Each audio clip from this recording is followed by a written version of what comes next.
구TV 시청자 여러분, 저는 안산시 연료문 사거리에 위치한 세방주교의 박상찬 목사입니다. 감추어진 우상을 제거하라 라는 말씀으로 함께 은혜 받기를 소망합니다. 하나님은 자기 백성들에게 감추어진 우상들, 가정에 스며든 우상들, 교회와 사회에 가득한 우상들을 제거하라 명령하십니다. 하나님은 하나님의 형상마저도 만들지 말라고 말씀하시지요. 오직 하나님만이 자기의 형상대로 우리를 만드시고 우리를 섬겨주십니다. 그러나 우리는 우리의 형상을 따라 그 무엇도 만들어 섬겨서는 안 되는 줄 믿습니다. 우리를 약하게 만드신 하나님의 뜻은 우상이 되지 말며 우상에 빠지지 말라고 하신 뜻이요, 오직 하나님만을 섬기며 하나님만을 의지하라는 뜻인 줄 믿습니다.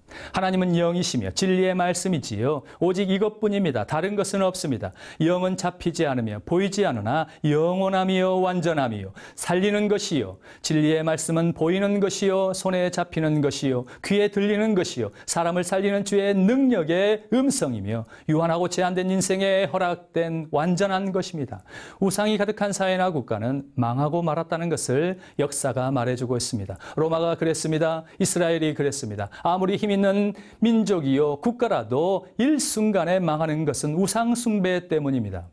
우리나라가 일제에 망한 것도 실상 국력이 약해서가 아니라 기독교를 박해하고 조상이라는 우상을 숭배한 것 때문이지요.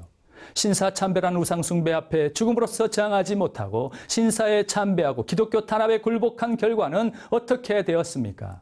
순교자의 피에 부르짖음으로 이 땅에 해방을 주셨으나 참된 회개가 없는 이유로 남북이 갈리게 되는 통한의 슬픈 역사를 갖게 된 것입니다.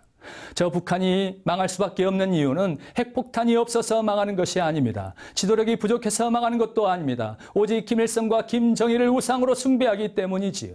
우리 남한사회도 언제 망할지 모르는 처지가 되었습니다. 왜냐하면 온갖 괴악한 신념과 이념으로 가득하고 크고 작은 우상 숭배가 곳곳에서 일어나기 때문입니다. 가정의 우상을 허용한다면 그 가정은 망하고 말지요. 생기가 없고 활기가 없는 가정, 사망이 왕노릇하는 지옥 같은 가정이 되고 말 것입니다. 개인이 스스로 우상이 되어간다면 결코 망하고 말 것입니다. 평안도 위로도 소망도 없는 인생이요, 웃음이 없고 만족이 없는 인생으로 두려움으로 마치게 될 겁니다. 하나님은 모든 우상을 그토록 싫어하시기 때문입니다.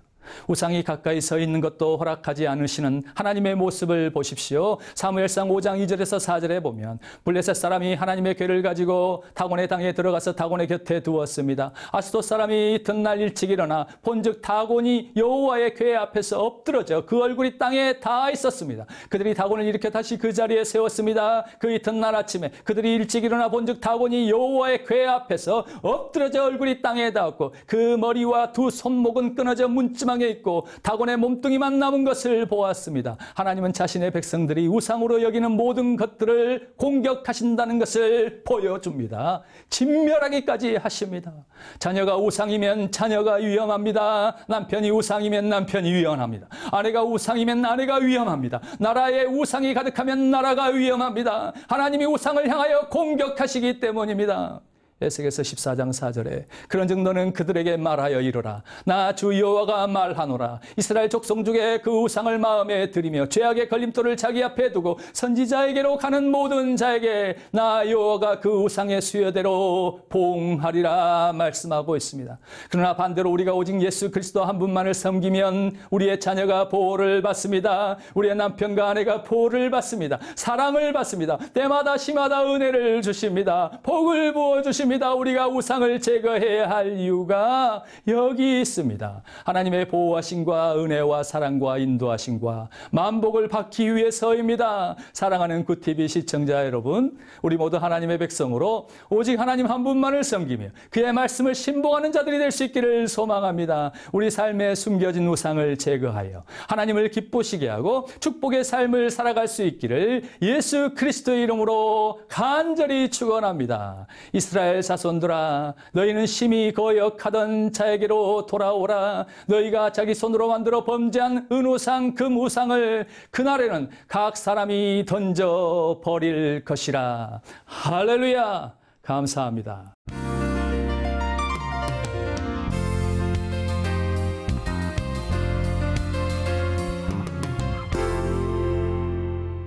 할렐루야. 구TV 시청자 여러분 반갑습니다. 저는 수원 예성교회를 담임하고 있는 성찬경 목사입니다. 오늘은 이사야서 26장 3절에 주께서 심지가 견고한 자를 평강에 평강으로 지키시리니 이는 그가 주를 의뢰함이니라고 하는 말씀으로 은혜를 나누고자 합니다. 주님을 우리가 만나기 전에는 세상과 환경에 치우치고 때로는 눌리고 조금만 상황이 안 좋아지면 끌려 내려가서 좌절과 낙담으로 우리 마음에 평안이 없었습니다. 내가 주는 평강은 세상이 주는 평강과 다르다고 하시더니 주님이 내 속에 오신 증거는 환경과 사람은 달라진 것이 없어도 마음에 평강이 있게 되어진다는 것입니다. 모든 것이 다 있어도 마음에 평강이 없다면 이보다 더 불쌍한 사람이 없고 아무것도 없어도 그 마음에 평강이 있는 사람보다 복된 사람은 또한 없는 것입니다. 우리가 육이기 때문에 흔들리는 것 같지만 영혼 깊은 곳에 요동하지 않고 하나님을 만난 자만이 아는 평강이 있습니다. 미워할 것도 싫어할 것도 또한 크게 좋아할 것도 없이 그저 주님의 인도하심 성령의 흐름을 쫓아서 힘들면 힘든 대로 좋으면 좋은 대로 힘을 얻고 갈 수 있는 것이 주께서 주시는 평강이지요. 세상에 가장 복된 사람은 마음이 편안한 사람입니다. 있으나 없으나 언제나 천국을 누리고 사는 사람들이지요. 여러분들의 마음은 어떠하십니까? 주님의 함께 하시는 자가 되려면 오늘 본문 말씀은 심지가 견고한 자가 되어야 한다고 하십니다. 심지가 견고한 자에게 평강에 평강을 더하신다고 하시는 말씀인데 이 큰 복을 받아 누리는 데는 조건이 있습니다. 주님을 의뢰하여야 한다고 하십니다. 신뢰하고 믿을 수 있는 사람은 가정도 행복하게 하고 공동체에도 힘이 되며 어떤 조직에 들어가게 돼도 상사를 편안하게 해주는 사람이 되지요. 하나님과의 관계도 마찬가지입니다. 하나님이 찾으시는 그 한 사람은 재능이 특출하고 머리가 좋은 사람이 아니라 심지가 견고한 사람이라고 오늘 본문은 말씀하십니다. 이런저런 상황이 있어도 요동하지 아니하고 변함없는 사람을 하나님이 쓰시지요. 바벨론의 포로로 잡혀간 다니엘과 세 친구는 얼마나 지혜롭고 믿음의 사람이었는지 바벨론에서는 그들을 신실한 일꾼으로 키워서 사용하려고 왕의 진미를 먹게 하는 후대를 합니다. 그러나 다니엘은 우상의 제물인 왕의 진미 먹기를 거부하고 뜻을 정하고 하나님을 향하여 예배를 드리기로 작정을 했었습니다. 좌우로 유혹이 와도 그 뜻을 정하고 어려움을 감수하니 하나님께서는 그들에게 한량없는 은혜로 지혜를 주시고 하나님이 함께 하시는 증거를 보여주셨습니다. 하나님께서는 이렇게 사람을 심지가 견고한 사람을 받으시고 사용하셨습니다. 이사야 선지자는 자기 생존에 이스라엘이 멸망하는 것을 목도한 사람이지요. 남유다 선지자로서 남유다에게 축복의 말이 아닌 심판을 예언하는 사람으로 멸망의 전조곡을 외쳤지만 이스라엘 백성은 패역함으로 듣지 않았습니다. 노아도 그 시대에 그렇게 외쳤지만 사람들은 그 심판의 외침을 믿지 않고 농담으로 여기다가 멸망받았습니다. 우리도 매일의 삶 속에서 주께서 심판을 하십니다. 하나님께서 끊으시고 엎으시고 막아놓으시고 되는 일이 없게 하신 것은 심판입니다. 그리고 누가 이 시험과 어려움 중에 구원의 노래를 부를 수 있는가, 또한 누가 신의를 지키는가 찾고 계십니다. 좋은 환경으로 바꿔주셔서 평강한 것이 아니라 심지가 견고하여 요동하지 아니하고 고난이 오나 연단이 오나 한결같은 마음으로 주님을 사랑하며 변함이 없을 때에 하나님께서 은혜로 주시는 것이 평강입니다. 불같은 연단과 믿음의 시련으로 어떤 풍랑이 온다 할지라도 풍랑을 바라보지 않고 풍랑을 다스리시는 하나님을 바라보며 끝까지 구원의 문으로 들어가는 믿음의 부요한 자가 되시기를 간절히 기도하고 부탁드립니다.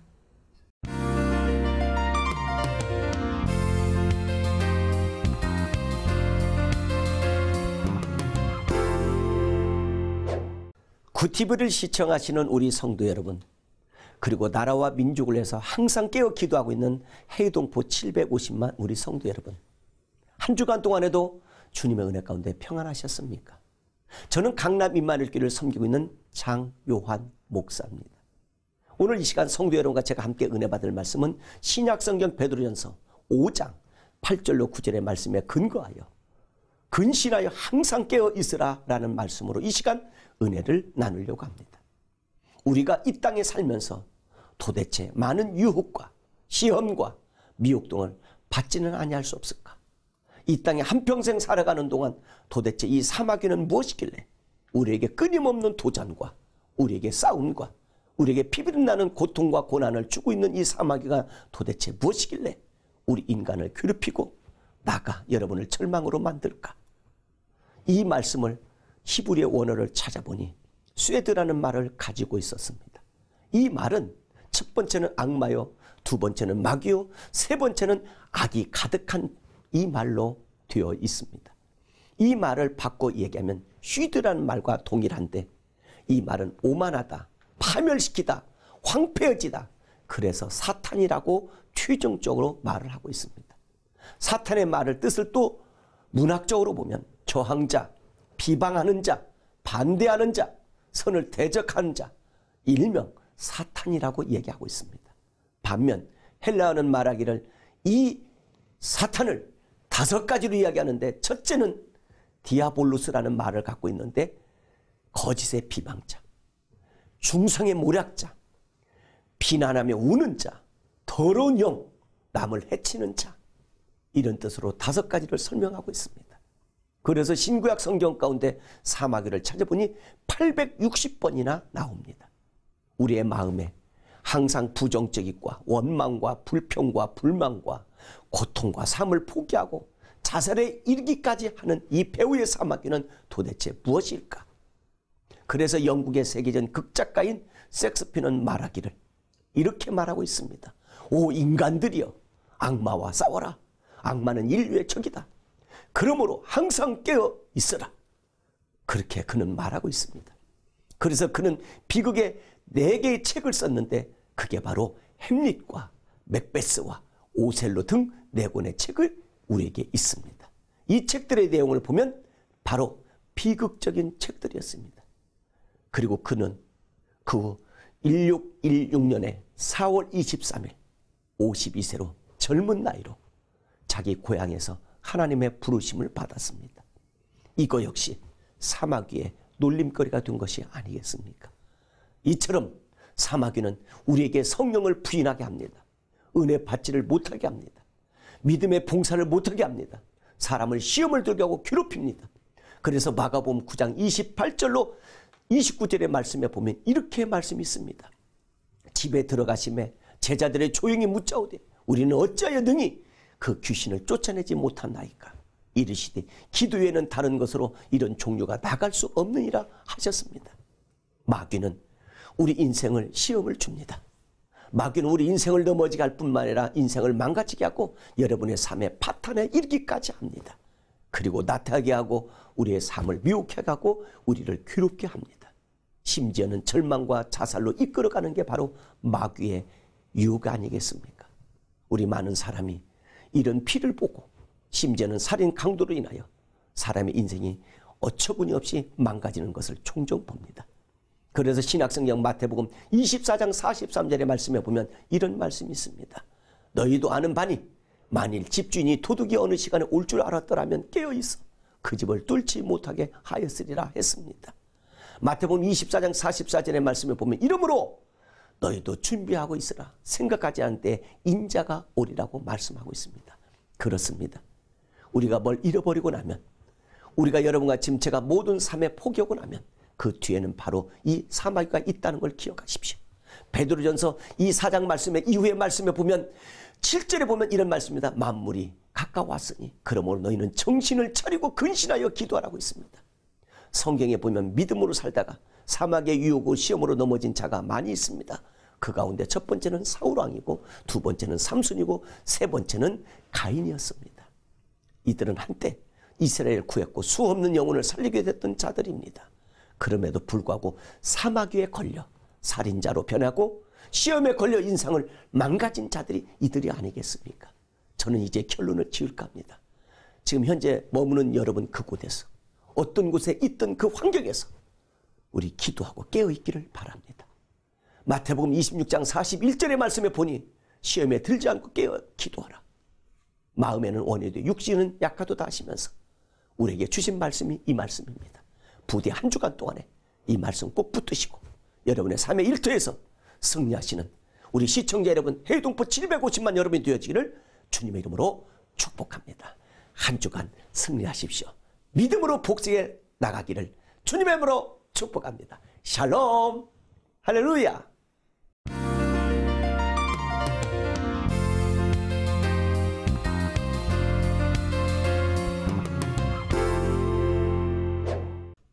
안녕하십니까? 그TV 시청자 여러분, 저는 세계제일교회 김현종 목사입니다. 오늘은 신명기 10장 13절 말씀을 보겠습니다.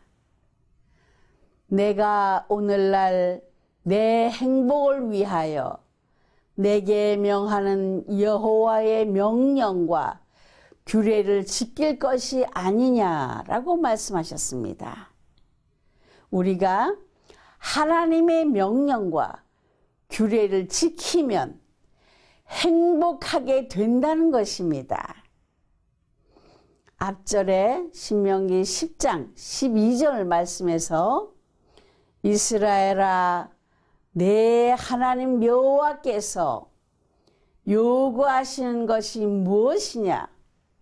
곧 내 하나님 여호와를 경외하여 그 모든 도를 행하고 그를 사랑하며 마음을 다하고 성품을 다하여 내 하나님 여호와를 섬기고 라고 말씀하셨습니다.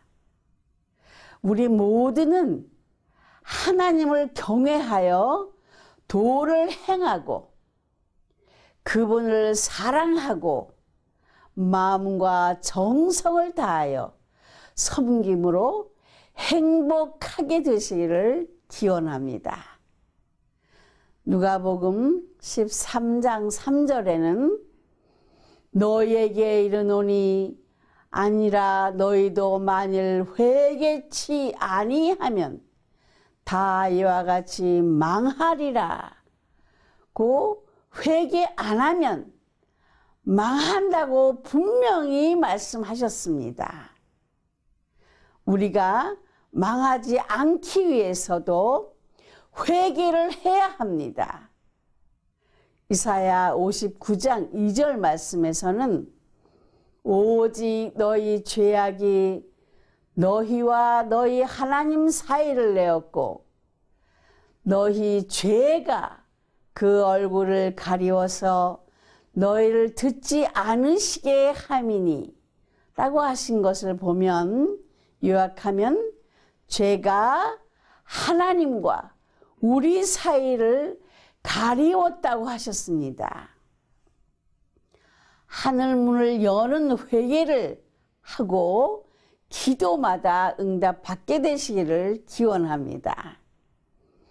예레미야 5장 25절 말씀에서도 너희 허물이 이러한 일들을 물리쳤고 너희 죄가 너희에게 오는 좋은 것을 막았느니라고 하셨습니다. 죄를 회개해서 좋은 것을 받아서 누리는 복을 받읍시다.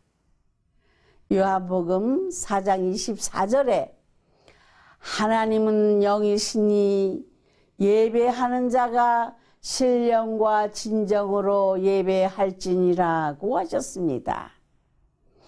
하나님같이 인간을 만드셨다고 하신 것이 우리를 영이 있는 영물로 만드셨다는 것입니다. 요나 2장 7절에 내가 여호와를 생각하였었더니 내 기도가 주께 이르렀사오며 주의 성전에 미쳤나이다 라고 하셨습니다.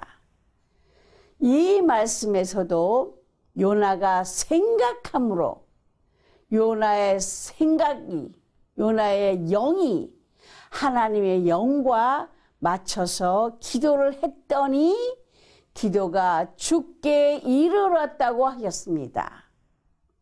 또 요한복음 2장 21절 말씀에 그러나 예수는 성전된 자기 육체를 가리켜 말씀하신 것이라고 하심같이 하나님을 생각하며 기도함으로 성전된 예수님께 응답받는 기도가 되었다는 것입니다.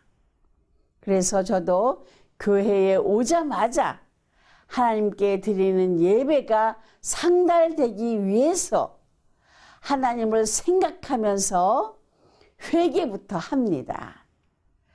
죄로 가려있는 것들을 없애버리고 좋은 것을 누리는 것이 하나님의 자녀의 권세입니다. 감사합니다.